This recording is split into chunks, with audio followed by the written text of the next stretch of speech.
Hello दोस्तों, एक बार फिर खुशामदीद। तो इस वीडियो में मैं इस बारे में बात करूंगा कि हम सोलर पैनल्स के जरिए सूरज की रोशनी का इस्तेमाल करते हुए बिजली कैसे पैदा करेंगे। ब्रेक। जब हम सूरज से बिजली पैदा करने के लिए सोलर पैनल्स का इस्तेमाल शुरू करते हैं तो आमतौर पर सोलर पैनल्स बराह रास्त एनर्जी में बिजली पैदा करते हैं। यह डीसी करंट जो चार्ज कंट्रोलर से गुजरता है, सोलर पैनल्स बिजली पैदा करना शुरू कर देते हैं और आमतौर पर वोल्टेज में उतार चढ़ाव आता है। यह की बहुत बड़ी रेंज में होता है। तो यह चार्ज कंट्रोलर क्या करता है?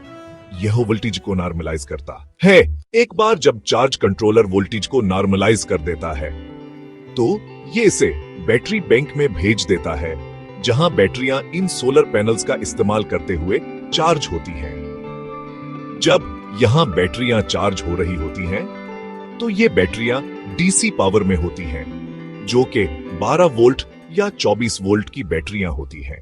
आमतौर पर हम अपने घरों में एसी पावर इस्तेमाल करते हैं, लिहाजा डीसी को एसी में तब्दील करने के लिए हम यहां एक इन्वर्टर इस्तेमाल करेंगे।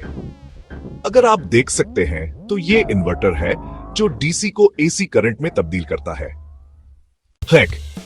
तो क्या होता है कि बाज़ा वक़ात हम अपने घरों की जरूरत से ज्यादा बिजली पैदा करते हैं। उस वक्त हम क्या करते हैं, हम यहां पावर नीस को मियाँ किसी भी दूसरे इलेक्ट्रिकल कंपनियों को भेज देते हैं। अगर आप देख सकते हैं तो हम लाइट ऑन करते हैं और वह लाइट जलती है और हम बिजली का इस्तेमाल करते हुए कोई भेद दूसरे या अप्लायंसेस जो हम इस्तेमाल करना चाहते हैं, सोलर बिजली का इस्तेमाल कर सकते।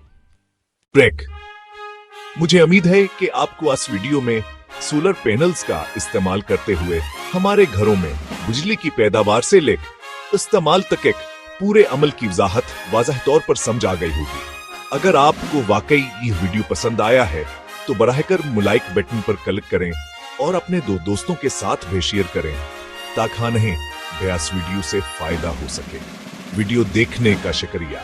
अभी के लिए खुदा हाफिज। अपना ख्याल रखें।